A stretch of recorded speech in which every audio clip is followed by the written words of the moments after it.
Hello everyone, नमस्कार। हम पिछले 2 दिनों से भारतीय संविधान के भाग 5 संघीय कार्यपालिका के राष्ट्रपति टॉपिक पर बात कर रहे हैं। और जो पहला दिन रहा हमारा, उसमें हमने राष्ट्रपति की योग्यता और राष्ट्रपति के विषय में बात करी। अनुच्छेद 58 के अनुसार राष्ट्रपति की क्या क्या योग्यताएं होती हैं उस पर हमने बात करी थी। और उसी दिन हमने अनुच्छेद 54 के अनुसार जो राष्ट्रपति का निर्वाचक मंडल होता है, कौन कौन लोग राष्ट्रपति के निर्वाचक मंडल में होते हैं, उसकी हमने विस्तृत चर्चा करी थी। और कल यानी कि दूसरे दिन हमने निर्वाचन जो प्रक्रिया है अनुच्छेद 55 के अनुसार, उस पर हमने बात करी। किस तरह से जो है निर्वाचन होता है, कौन सी निर्वाचन प्रक्रिया होती है, और जो राष्ट्रपति का निर्वाचन होता है एकल संक्रमणीय आनुपातिक गुप्त मतदान पद्धति द्वारा, उसकी हमने विस्तार से यहाँ पर चर्चा करी। तथा जो कल का ही वीडियो था उसमें हमने शपथ संबंधी जो बातें हैं, राष्ट्रपति को कौन शपथ दिलाता है, सुप्रीम कोर्ट के जो मुख्य न्यायाधीश हैं वो राष्ट्रपति को शपथ दिलाते हैं। तथा इसके अलावा अगर मुख्य न्यायाधीश अपने पद पर नहीं है या अनुपस्थित है तो उनकी अनुपस्थिति में जो वरिष्ठतम न्यायाधीश होंगे सुप्रीम कोर्ट के, वो उनको शपथ दिलाएंगे। तो शपथ से संबंधित जो बातें हैं भारतीय संविधान के अनुच्छेद 60 में हैं, उस पर हमने कल के वीडियो में चर्चा करी है। और आज जो हम चर्चा करने जा रहे हैं वो बात करेंगे जो हमारे पास राष्ट्रपति का कार्यकाल है। तो राष्ट्रपति के कार्यकाल पर हम आज विस्तार से चर्चा करेंगे। और ये जो राष्ट्रपति का कार्यकाल है, ये अनुच्छेद 56 के अनुसार कहा गया है कि पद ग्रहण की तारीख से जो है सामान्यतया 5 वर्ष तक राष्ट्रपति अपने पद पर रह सकता है। परंतु कुछ परिस्थितियां ऐसी हो सकती हैं जिसके आने पर राष्ट्रपति जो है अपना पद त्याग सकता है या उसे पद से हटाया जा सकता है। तो वो कौन कौन सी परिस्थितियां हैं उस पर हम बात करेंगे। ये 4 प्रमुख परिस्थितियां मैंने यहाँ पर लिखी हुई हैं जिसके कारण जो है राष्ट्रपति को त्याग पत्र देना पड़ सकता है या उन्हें जो है पद से हटाया जा सकता है। तो आइए देखते हैं। पहले हमने बात करी कि अनुच्छेद 56 के अनुसार जो है सामान्यतया राष्ट्रपति का जो कार्यकाल होगा वो 5 वर्षों का होगा। लेकिन यदि वह स्वयं अपना त्यागपत्र उपराष्ट्रपति को दे देता है, किसी कारणवश राष्ट्रपति पद से त्यागपत्र देना चाहता है, तो वो अपना त्यागपत्र उपराष्ट्रपति को सौंपेगा, भारत के उपराष्ट्रपति को। और इसी में भारत के उपराष्ट्रपति का यह कर्तव्य बन जाता है कि वो जो ये त्यागपत्र राष्ट्रपति देंगे उसकी सूचना सबसे पहले लोकसभा अध्यक्ष को देंगे। लोकसभा अध्यक्ष को इसकी सूचना क्यों देंगे? इसका कारण है कि जो भारत का राष्ट्रपति है भारत की सबसे बड़ा पद है, और जब भारत का जो राष्ट्रपति है वो त्यागपत्र दे रहा है तो उसकी सूचना जो है भारत के सभी लोगों को होनी चाहिए। तो भारत के जो लोगों का सदन है वो लोकसभा है, इसीलिए राष्ट्रपति के त्यागपत्र की जो सूचना है उपराष्ट्रपति वो लोकसभा अध्यक्ष को तुरंत देंगे, जिससे संपूर्ण देश को जो है उस संबंध में पता लग जाए। अगला जो कारण है वह है लंबी बीमारी के कारण यदि वह अधिक समय कार्य करने में असमर्थ हो। यानी कि राष्ट्रपति को अगर कोई बीमारी हो जाती है और लंबी बीमारी चल रही है तो वह अधिक समय तक कार्य करने में जब असमर्थ होगा तो वो इस परिस्थिति में अपना त्यागपत्र उपराष्ट्रपति को दे सकता है। अगला जो बिंदु है वो है यदि राष्ट्रपति की मृत्यु हो जाए। यदि राष्ट्रपति की मृत्यु हो जाती है तो ऐसी परिस्थिति में राष्ट्रपति का पद रिक्त हो जाएगा और इस कंडीशन में वहां पर कार्यकारी जो राष्ट्रपति होंगे वो नियुक्त होंगे। कार्यकारी राष्ट्रपति का जो पद है, इन सभी परिस्थितियों में जो है कार्यकारी राष्ट्रपति पदभार संभालेंगे, क्योंकि भारत के संविधान में स्पष्ट रूप से यह बात कही गई है कि राष्ट्रपति का पद किसी भी स्थिति में जो है वो रिक्त नहीं माना जाएगा। उनकी मृत्यु हो जाए या वो त्यागपत्र दे दे या फिर जो है ये चौथी कंडीशन अभी हम देख रहे हैं कि उन पर महाभियोग प्रक्रिया से उनको हटाया जाए। तो अगर राष्ट्रपति अपने पद से हट जाते हैं, उनका पद रिक्त हो जाता है, तो वहां पर उपराष्ट्रपति उस समय जो है उस पद को कार्यकारी राष्ट्रपति के रूप में जो है पद को संभालेंगे और यदि उपराष्ट्रपति उस पद को नहीं संभाल रहे हैं तो उस कंडीशन में जो है सर्वोच्च न्यायालय के जो मुख्य न्यायाधीश होते हैं वो उस पद को संभालते हैं। और अगर सर्वोच्च न्यायालय के मुख्य न्यायाधीश भी असमर्थता जाहिर करते हैं तो इस कंडीशन में जो सर्वोच्च न्यायालय है उसके जो वरिष्ठतम न्यायाधीश होंगे वो जो है कार्यकारी राष्ट्रपति के रूप में पद को संभालेंगे। और ये जो प्रक्रिया है, कार्यकारी जो राष्ट्रपति होते हैं उनका जो कार्यकाल होता है वो 6 माह का होता है, क्योंकि 6 माह के अंदर राष्ट्रपति के चुनाव करवाने जरूरी हो जाते हैं, आवश्यक हो जाते हैं। तो इस तरह से जो है जो चौथी इसमें कंडीशन है वो है संविधान के अतिक्रमण के आधार पर महाभियोग प्रक्रिया द्वारा, यानी कि राष्ट्रपति को संसद द्वारा महाभियोग प्रक्रिया के द्वारा हटाया जा सकता है और उसका एकमात्र आधार होता है संविधान का अतिक्रमण। तो यदि कोई राष्ट्रपति संविधान का अतिक्रमण करे तो उस आधार पर भी जो है महाभियोग प्रक्रिया द्वारा उन्हें हटाया जा सकता है। आगे देखेंगे, यदि उपरोक्त स्थिति में राष्ट्रपति का पद रिक्त हो जाता है तो कार्यवाहक राष्ट्रपति को पद धारण करना होता है, जो कि मैंने पहले बता दिया। इन चारों स्थितियों में अगर पद रिक्त हो गया तो कार्यवाहक जो राष्ट्रपति होंगे वो पद धारण करेंगे, क्योंकि राष्ट्रपति का चुनाव 6 माह के अंदर संपन्न होना चाहिए। 6 माह का समय होता है जिसमें राष्ट्रपति का जो चुनाव है वो संपन्न हो जाना चाहिए। इसलिए कार्यवाहक राष्ट्रपति का जो अधिकतम कार्यकाल होता है वो 6 माह का होता है। कार्यवाहक राष्ट्रपति के रूप में आपके उपराष्ट्रपति, हमारे उपराष्ट्रपति जो है वो कार्यवाहक राष्ट्रपति के रूप में यदि काम करने में सक्षम नहीं है तो इस कंडीशन में फिर सर्वोच्च न्यायालय के जो मुख्य न्यायाधीश होंगे, सुप्रीम कोर्ट के चीफ जस्टिस, वो कार्यकारी या कार्यवाहक राष्ट्रपति के रूप में पद को ग्रहण करेंगे। और यदि वह भी सक्षम नहीं है तो सर्वोच्च न्यायालय के जो वरिष्ठतम, सुप्रीम कोर्ट के वरिष्ठतम न्यायाधीश होंगे वो इस कार्यभार को संभालेंगे।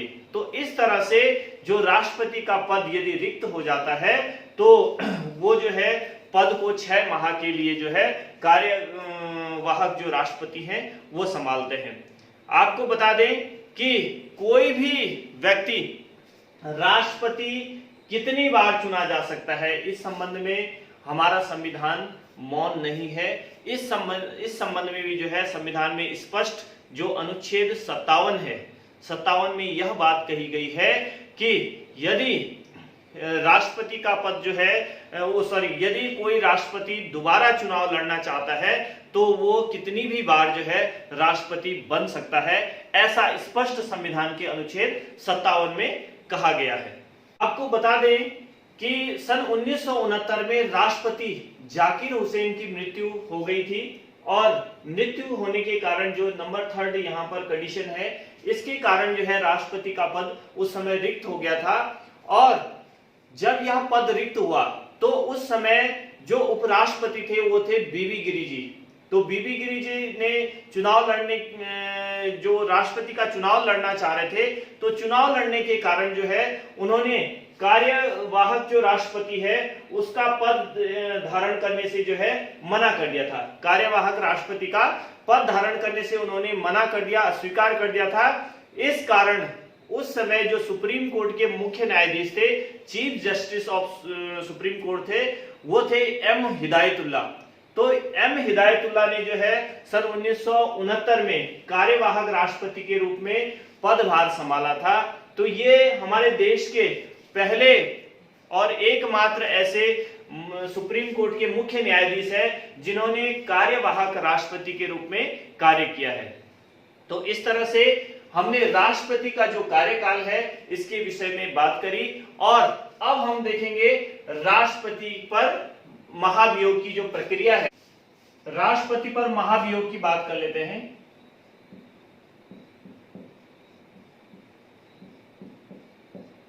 महाभियोग या इम्पीचमेंट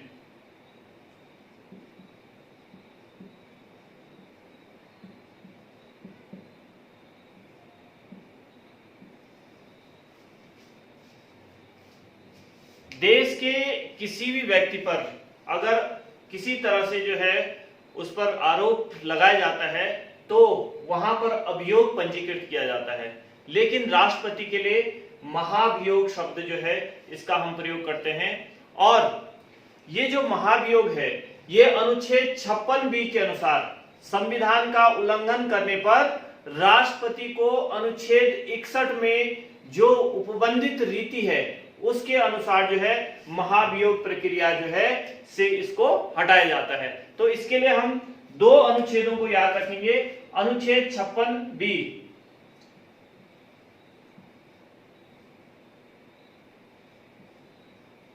अनुच्छेद 56(b) में महाभियोग प्रक्रिया है और अनुच्छेद 61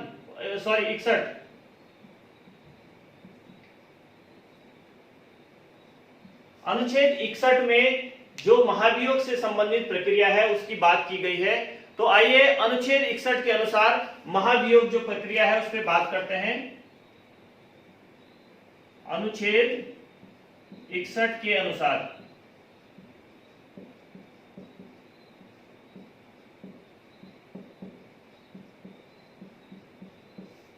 महाभियोग प्रक्रिया।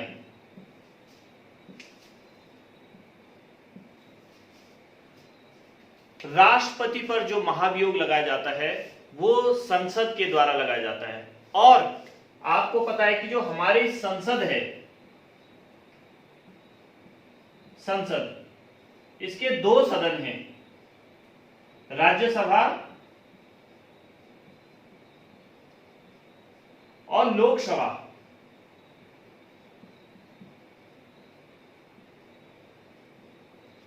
राज्यसभा और लोकसभा। राष्ट्रपति पर महाभियोग संसद के किसी भी सदन द्वारा जो है महाभियोग की जो प्रक्रिया है वो प्रारंभ की जा सकती है, राज्यसभा में या लोकसभा में। अब जिस सदन से महाभियोग की प्रक्रिया शुरू की जाएगी, सबसे पहले आपको बता दें कि जो राष्ट्रपति के ऊपर महाभियोग लगाया जाता है उसका कारण क्या होगा। उसका एकमात्र कारण होता है हमारे संविधान के जो अतिक्रमण है, संविधान का अतिक्रमण, उसका एकमात्र कारण। तो किसी भी सदन द्वारा जो है ये प्रारंभ किया जा सकता है और महाभियोग प्रक्रिया प्रारंभ होगी तो उस सदन के 1/4 सदस्यों द्वारा महाभियोग प्रस्ताव की स्वीकृति आवश्यक है। उदाहरण के लिए यदि लोकसभा में जो है महाभियोग प्रारंभ होता है, राष्ट्रपति पर महाभियोग प्रक्रिया शुरू की जाती है, तो यहां पर जो राज्यसभा की कुल सदस्य संख्या है वर्तमान समय में 245, इस 245 सदस्य संख्या के 1/4 जो सदस्य हैं, 1/4 सदस्य जो हैं वो क्या करेंगे, वो इसको जो है स्वीकृति प्रदान करेंगे। और अगर लोकसभा से प्रारंभ होती है, वर्तमान समय में 545 सदस्य, कुल 545 सदस्य हैं, इसके 1/4 सदस्य इसको स्वीकृति प्रदान करेंगे। यानी कि महाभियोग प्रक्रिया जब प्रारंभ होती है तो जिस भी सदन से प्रारंभ होगी, लोकसभा से या राज्यसभा से, किसी भी सदन से पहले प्रारंभ हो सकती है, तो जिस सदन से प्रारंभ होगी उस सदन के कुल जो सदस्य संख्या होंगे उसके 1/4 सदस्य उसको स्वीकृति देंगे। और जब 1/4 सदस्य उसको स्वीकृति दे देंगे तो वहां पर चर्चा होगी, उस सदन में चर्चा होगी। महाभियोग जो आधार हैं उन पर चर्चा होगी और चर्चा होने के दिन से ठीक 14 दिन पहले, 14 दिन पूर्व राष्ट्रपति को उसकी सूचना दी जाएगी। और जब राष्ट्रपति को चर्चा होने से 14 दिन पूर्व जो है सूचना दी जाएगी तो इस कंडीशन में राष्ट्रपति या तो स्वयं या अपने प्रतिनिधि को या किसी वकील को जो है संबंधित सदन में भेज सकते हैं और अपना पक्ष रख सकते हैं। उसके बाद चर्चा होने के बाद ये जो उस सदन की कुल सदस्य संख्या होगी, कुल सदस्य संख्या के 2/3 बहुमत से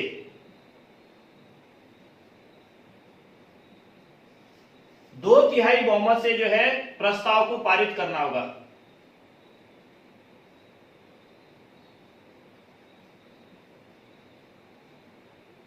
प्रस्ताव पारित होगा। और इस तरह से जब संबंधित सदन के कुल जो सदस्य संख्या है, कुल सदस्य संख्या के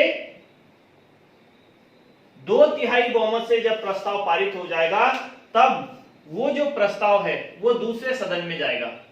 और दूसरे सदन में क्या होगा कि उस जो आधार हैं, आरोप के जो आधार हैं, महाभियोग प्रक्रिया में जो राष्ट्रपति पर आरोप लगाए गए हैं, उनके आधारों की जांच के लिए एक कमेटी का गठन होगा और वो कमेटी उस आधारों की जांच करेगा। और जांच करने के बाद उस सदन में भी 2/3 बहुमत, कुल सदस्य संख्या के 2/3 बहुमत से प्रस्ताव को पारित करना होगा। और जब 2/3 बहुमत से वो प्रस्ताव वहां से पारित हो जाएगा, तो इस कंडीशन में यह समझा जाएगा कि राष्ट्रपति पर महाभियोग प्रक्रिया पूरी हो गई है और राष्ट्रपति का पद इस स्थिति में रिक्त हो जाएगा। एक कंडीशन और है, अगर यहां पर दूसरे सदन ने उस प्रस्ताव को पारित नहीं किया, तो राष्ट्रपति पर जो महाभियोग की प्रक्रिया है वो वहीं समाप्त मानी जाएगी। यहां पर दोनों सदनों को बराबर अधिकार दिया गया है। यहां पर इसके लिए जो है किसी तरह से कोई जो है संयुक्त बैठक का कोई प्रावधान नहीं है। और संयुक्त बैठक इसलिए नहीं बुलाई जाती है क्योंकि अगर मान लिया लोकसभा में जो है प्रस्ताव पारित होता है और संयुक्त बैठक बुलाई जाती है, तो वहां पर लोकसभा में सदस्य संख्या अधिक है। अधिक होने के कारण जो है ये प्रस्ताव जो है ऑलरेडी एक सदन से ही पारित हो जाएगा।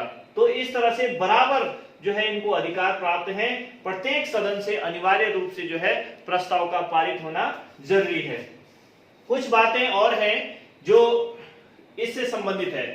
आपको बता दें कि यदि दूसरा सदन प्रस्ताव को पारित नहीं करता है तो प्रक्रिया यहीं पर समाप्त हो जाएगी, पहली बात। दूसरी बात, महाभियोग प्रक्रिया के दौरान राष्ट्रपति द्वारा जितने भी कार्य किए जाएंगे, ये प्रक्रिया यहां से शुरू हुई, 14 दिन में जो है इस पे चर्चा के बाद जो है 14 दिन बाद चर्चा हुई, उसके बाद 2/3 बहुमत से पारित हुआ, फिर दूसरे सदन में आधारों की जांच हुई, फिर यहां पर 2/3 बहुमत से पारित हुआ। इस बीच राष्ट्रपति द्वारा जितने भी कार्य किए जाएंगे वो सब एज ए राष्ट्रपति जो काम होते हैं उस तरह से वो वैलिड होंगे और मान्य होंगे। इसमें एक बात और की जाती है कि जो इस प्रक्रिया में कुछ सदस्य ऐसे हैं जो राष्ट्रपति चुनाव में तो भाग लेते हैं लेकिन यहां भाग नहीं लेते, और कुछ सदस्य ऐसे होते हैं जो राष्ट्रपति प्रक्रिया में तो राष्ट्रपति जो चुनाव होता है उसमें तो भाग जो है वो नहीं लेते हैं लेकिन यहां जो है वो भाग लेते हैं। तो आइए देखते हैं जो हमारे संसद के जो मनोनीत सदस्य हैं, यहां पर लिख देते हैं संसद के मनोनीत सदस्य, यानी कि लोकसभा में 2 और राज्यसभा में 12। नंबर 1 जो है संसद के मनोनीत सदस्य। संसद के जो मनोनीत सदस्य होते हैं वो राष्ट्रपति में महाभियोग प्रक्रिया में भाग लेते हैं, जबकि ये सदस्य राष्ट्रपति का जो निर्वाचन होता है उसमें निर्वाचक मंडल में नहीं होते हैं, ये राष्ट्रपति को निर्वाचित नहीं करते हैं। दूसरी चीज हम बता दें कि आपने देखा जब राष्ट्रपति का निर्वाचन हमने बताया था तो राष्ट्रपति के निर्वाचन में सभी 28 जो राज्य हैं, राज्यों के विधानसभा अध्यक्ष, विधानसभा सदस्य,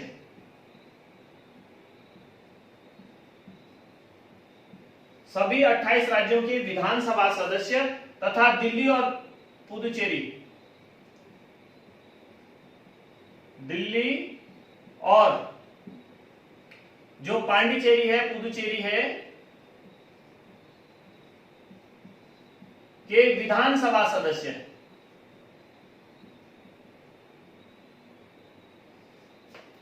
सभी 28 राज्यों की विधानसभा के सदस्य जो निर्वाचित होते हैं तथा दिल्ली और पुदुचेरी के जो विधानसभा सदस्य निर्वाचित होते हैं वो राष्ट्रपति के निर्वाचन में भाग लेते हैं, लेकिन महाभियोग प्रक्रिया में वो भाग नहीं लेते हैं, क्योंकि महाभियोग प्रक्रिया केवल संसद द्वारा पूरी की जाती है।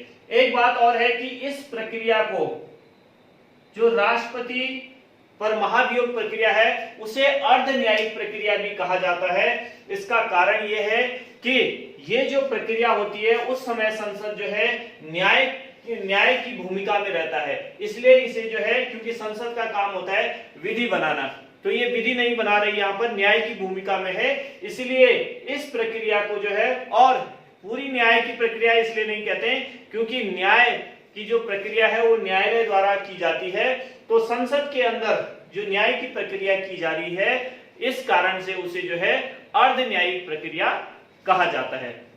तो इस तरह से हमने राष्ट्रपति का जो कार्यकाल है और महाभियोग प्रक्रिया है उस पर हमने जो जितना हमारे पास जो है जानकारी थी वो आप तक शेयर की, और जो अगली वीडियो होगी उसमें हम राष्ट्रपति के जो शक्तियां हैं, कार्यकारी शक्ति, विधायी शक्ति, न्यायिक शक्ति और सैन्य शक्ति, उसके अलावा जो और शक्तियां, विशेष शक्तियां हैं, उन पर बात करेंगे। तब तक के लिए आप सभी का शुक्रिया।